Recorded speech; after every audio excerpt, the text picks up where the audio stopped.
Christian Pulisic gets a lovely assist to get US men's national team back into the game, and Holland go on the other end and kill the game off. The US are out. But we've got a lot to take away from that game, from a Chelsea perspective, from a US men's national team perspective. So stay tuned for that. Declan Rice, well, he comes out and basically hands in a transfer request. If you could do it verbally, he's done it here and there. I've got the news, oh yeah, and he comes out in full defense of Mason Mount, and I'm here to tell him why he's wrong. Let's get into this. Welcome to the Kavkas View, guys, and you already know where it is. We've got a very good video lined up for you. But before we get into that video, it's a little few admin tasks that we all have to do. Aiming for 600 likes on this video. In the comments below, let me know what number you are. So if you're number 65, 65. If you're number 79, 79. Very simple, we all can do it. Subscribe to the channel. And then the most important thing, in the comment below, there's a pinned comment. Click on that and you can find me on all my socials. Go and follow me on Instagram. DM me and we can build a nice community where we can be talking about football and growing this community, because that's what we're here, right? We all love football, we like to talk about it, and we're trying to build a platform. Let's talk about the Christian Pulisic's performance today for the US men's national team, because for me, the US were very naive today, and it's very sad to see, but it's expected, right? It's a young team with a lot of young players carrying the burden of a nation, and more importantly, guiding the team as far as possible in the World Cup, right? The last 16 is around about the US men's national team's level, in my opinion. So right now, playing against Holland, who have more technical players, it's house money, and it was literally that. In my opinion, Pulisic's chance in the beginning, he has to slot that way. Good opportunity, half chance. It's not like a clear chance, but it's one where a player of his quality should be lifting that past the keeper and punishing the Dutch defense, and that really would have turned the game on his head. But then, if you look at it, straight away Memphis gets one because the US defense switches off and he absolutely slots it in. It was almost like a training ground goal. They literally knocked it around, suckered the press in. They played on the naivety of the US men's national team's youngsters, and they all got sucked in. They opened an overlap, beautiful cross across goal, and he just slotted it in. And then to make things worse, you would think they would have learned from their mistake. No, they didn't. 46th minute, and what happens? Throw on, overlap once again, cross across goal. Serginho Dest did not learn. Track your runner, man. Smell it. Smell the danger. Didn't smell it. Bang. Punished. 2-0. Game done, right? That's what we thought. Second half, the US never give up, fighting spirit continued. What happened? They went, they attacked. Good cross. Haji Wright scored a goal that I can't explain, right? It hit his foot, flipped over, looped in. He was never going to score any other way. There was a quick one-on-one opportunity, and guess what happened? Guess what happened? The US men's national team, the youngsters, once again, they get into the game. They're so amped up that we need to get back in this game. We need to get back into this game. And they lost control of it, and boom, Holland get the third one. Game over. But there are positives to take away, and these are the positives. Gio Reyna came on and showed me more from a creative standpoint. 25 minutes, 45 minutes, then I saw all tournament from them. He is their cam. He needs to play. He needs to be the epicenter of that team. Pulisic, he thrives in the role where he needs to shine.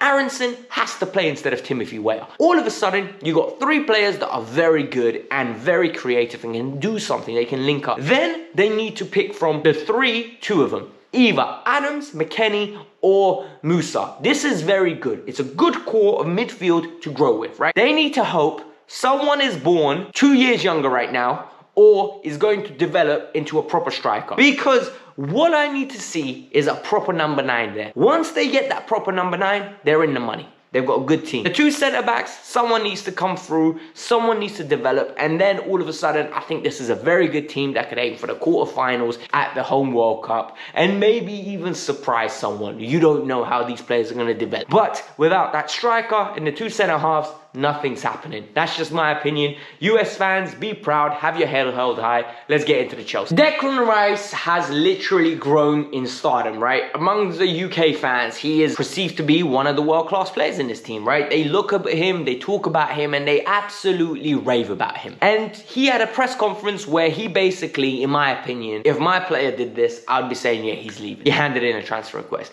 He said, and I quote, "I see my friends in the chat playing in the Champions League. I see them won big trophy, and at the end of your career, you're going to be talking about what you've won. That is not, we need to step it up at West Ham. That is, I'm leaving in the summer because I want to go win stuff. And it's understandable, right? He's not going to stay at West Ham level. He's too good for West Ham, in my opinion. I think he's a very good squad player, like at a big club. I think he can be a player that comes off the bench in specific games when you need a DM, when you need like certain elements of his game. The fee is going to be crazy, and the fee is not going to justify him being a bench player. So wherever he goes, he is leaving this summer. You don't make these statements, you don't make these comments when you're a captain of West Ham. He is leaving West Ham. That's confirmed, and I guarantee you that.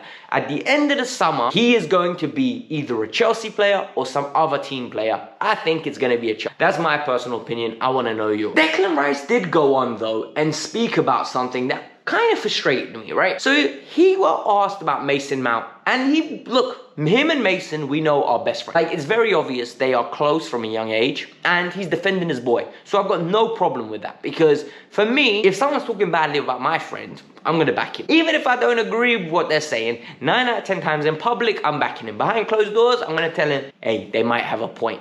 But that's behind closed doors. Whatever happens behind closed doors is between me and him. But whatever happens in public, I need to defend him. If we're friends, there is a certain level of respect you have to have for your friend. So when he says, I don't like people don't like him. It's obvious that people on social media don't like him. That's one of the quotes he said. Then he said, his numbers are incredible. Firstly, I don't think people don't rate him because they don't like him. I think people don't rate him because they believe he's become overrated. I believe that everything he's going to go on now to say is the reason why people are starting to have a problem with the ratings Mason Mount is getting. He said his numbers are incredible. That's not true, Mason. Like, Declan, that can't be true. And this is it. He's got 3 goals in 32 Champions League games. Let that sink in. 3 goals in 32 Champions League games.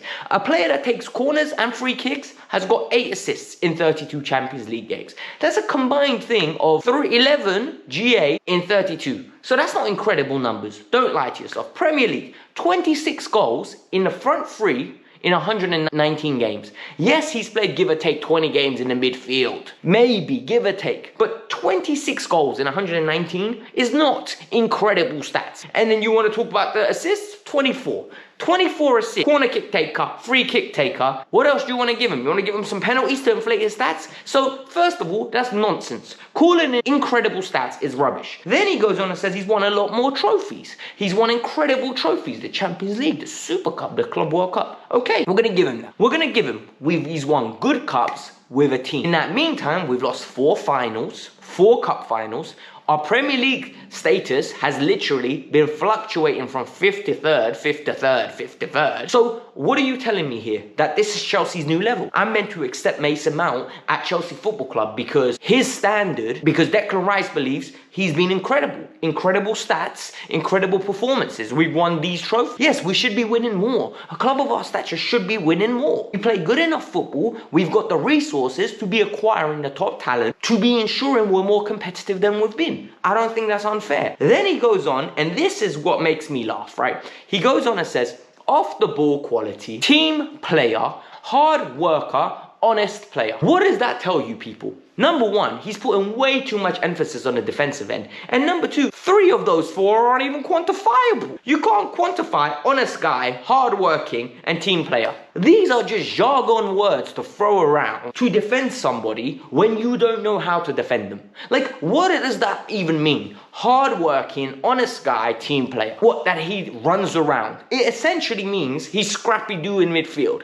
He's a Duracell bunny that runs around with all energy, all passion, all merch. He's a number 10. And I am going to say this, and people aren't going to like it. My number 10 needs to have more enthusiasm for receiving the ball in tight areas, having a few flicks here and there, creating some opportunity by dribbling, by weight of passing, than being a defensive midfielder in the number 10 position, where you're pressing, when you're harrying, when you're doing the dogged work. Effort should be mandatory. It shouldn't be given praise because it's your job. Number 10s are not meant to be pressing. Look at the number 10s around the world.